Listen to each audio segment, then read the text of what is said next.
इस दिन संविधान में क्या, ब्रिटेन में क्या हुआ था भैया, तय हो गया कि भाई भारत की आज़ादी अब फिक्स है, तो हमारा तिरंगा हो गया। भारतीय तिरंगे का डिजाइन किसने किया?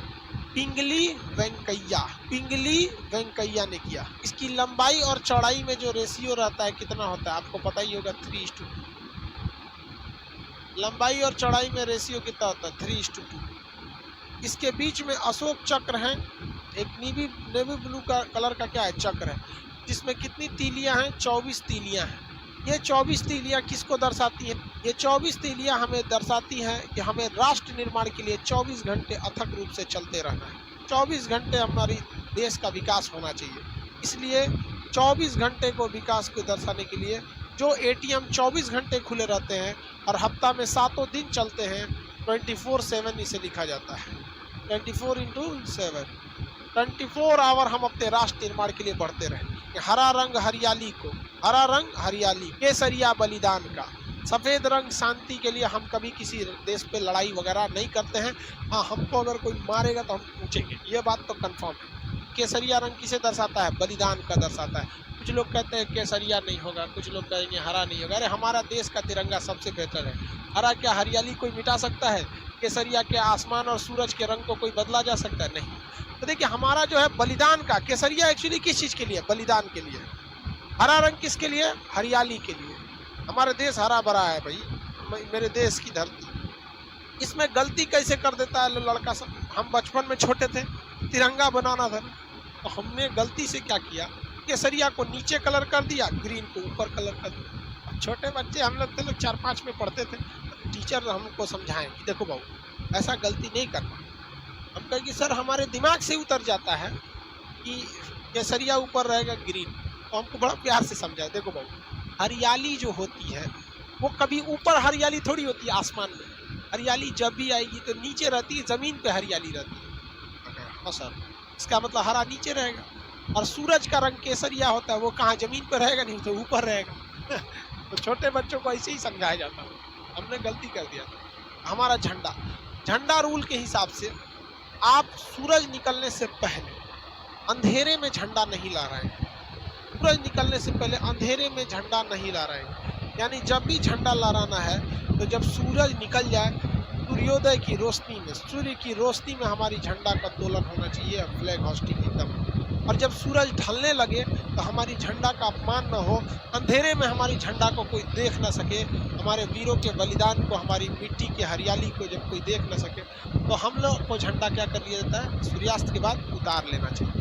झंडा में नियम है कि जब भी कोई व्यक्ति झंडा में लेके आगे चलेगा आंदोलन वगैरह में, तो दाहिनी हाथ उसका ऊपर रहना चाहिए और बायां हाथ उसका नीचे रहना चाहिए। इस तरह से वो फ्लैग मार्च को लेकर चलेगा।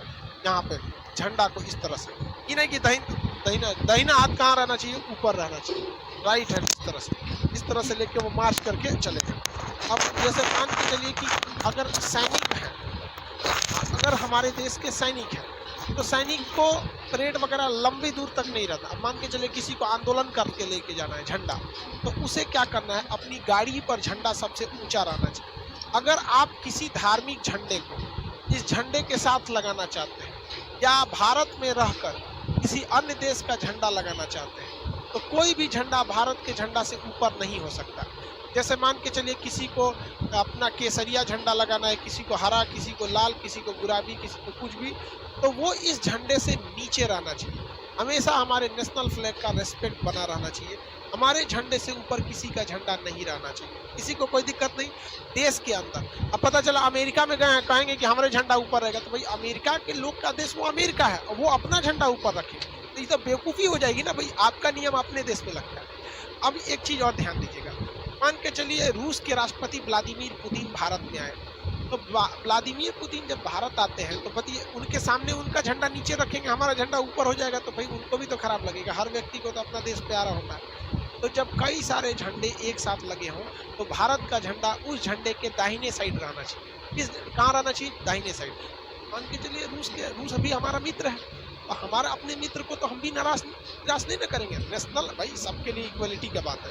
तो जब कभी भी आप अपने देश में किसी दूसरे के झंडे को बराबरी रखते हैं, जैसे कोई भी देश, आप पाकिस्तान वालों की बात नहीं करते, भारत वाले, रूस वगैरह की बात, तो हमें क्या करना है? उसको राइट साइड में रखना है। अपने झंडे को कहाँ रखना है, राइट साइड। अगर कोई आंदोलन या जैसे किसान आंदोलन चल रहा है तो किसी को अगर उसमें तिरंगा लेके जाना है और अगर दाहिनी हाथ से उठा के ऐसे थक गया है बेचारा, कितना दूर ले जाएगा, सैनिक तो है नहीं, आम आदमी सैनिक की तो नहीं रहता है, तो उसे अपने दाहिने कंधे पे क्या करना है, झंडे को ऐसे रखना है, दाहिने कंधे पे झंडे को रख के लेके चलना है। और याद रखना चाहिए कि जो व्यक्ति दाहिने कंधे पे झंडा को रखा है वो आंदोलन में सबसे आगे रहना चाहिए। आंदोलन में क्या रहना चाहिए, सबसे आगे रहना चाहिए। और झंडा कभी भी जमीन से टच नहीं होना चाहिए, इससे हमारे झंडे की क्या हो जाएगी, बेइज्जती होगी। तो झंडा ऐसे तो उसे दाहिना हाथ रख के झंडा को हमेशा ऊपर लेके रखना है, लेकिन जब कभी भी थक जाएगा उसे कहाँ रखना है, अपने दाहिने कंधे पे लेके। और आंदोलन मार्च में वो सबसे आगे रहना चाहिए। ये नहीं तो इस तरह से बहुत ज़्यादा झंडे का अपमान एकदम सरासर गलत है। अरे भाई, जो देश प्रेम नहीं कर सका उसको खुद को सुसाइड करके मर जाना चाहिए।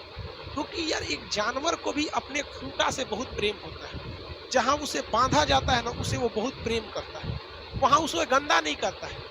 और कैसे लोग हमारे देश को लोग उल्टा सीधा बोल देते हैं। हम अपने झंडे का देखिए, एक जाने अनजाने में कभी हो गया, जैसे कभी हम 26 जनवरी को आप देखेंगे सड़क पे कभी कोई तिरंगा गिर गया है तो कोई जानबूझ के नहीं फेंका होगा, जाने अनजाने में उसे गिर गया होगा, तो आप कम से कम उसे उठा लीजिए।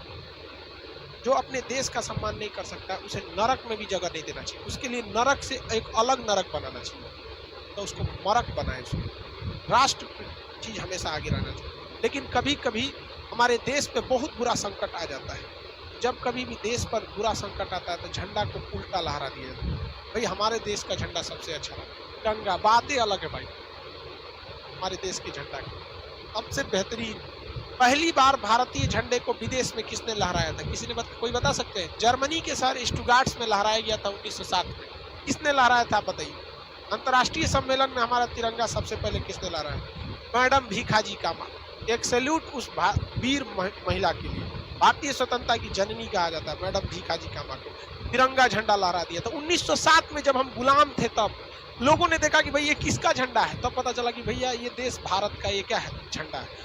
अब देखिए झंडा के साथ दो कंडीशन, ये जो झंडा ऐसे सीधा है, अगर हम इसे ऐसे कर देंगे झंडा को, तो टेबल कुर्सी पे जब झंडा रहता है तो दो झंडे ऐसे रह जाए तो कोई दिक्कत नहीं है। दो झंडे अगर तिरछा हो जाए तो कोई प्रॉब्लम नहीं है।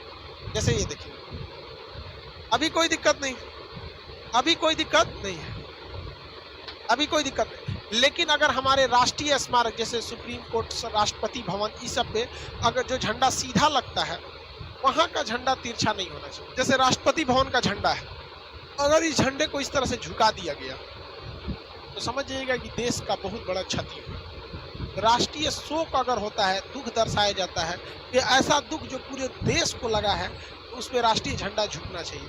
जैसे हमारे एपीजे अब्दुल कलाम का जब निधन हुआ था, हमारा झंडा झुक गया था।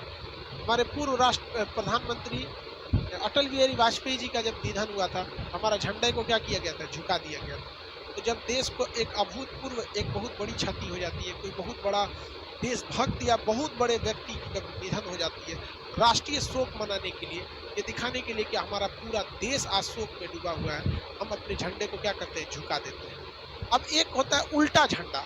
उल्टा झंडा का मतलब ऐसे नहीं होता है कि लकड़ियाँ ऊपर कर देंगे, ये उल्टा झंडा नहीं। उल्टा झंडा का सेंस क्या होता है कि केसरिया कहाँ हो जाएगा, नीचे, केसरिया कहाँ हो जाएगा, नीचे, और ग्रीन वाला कहाँ हो जाएगा, ऊपर।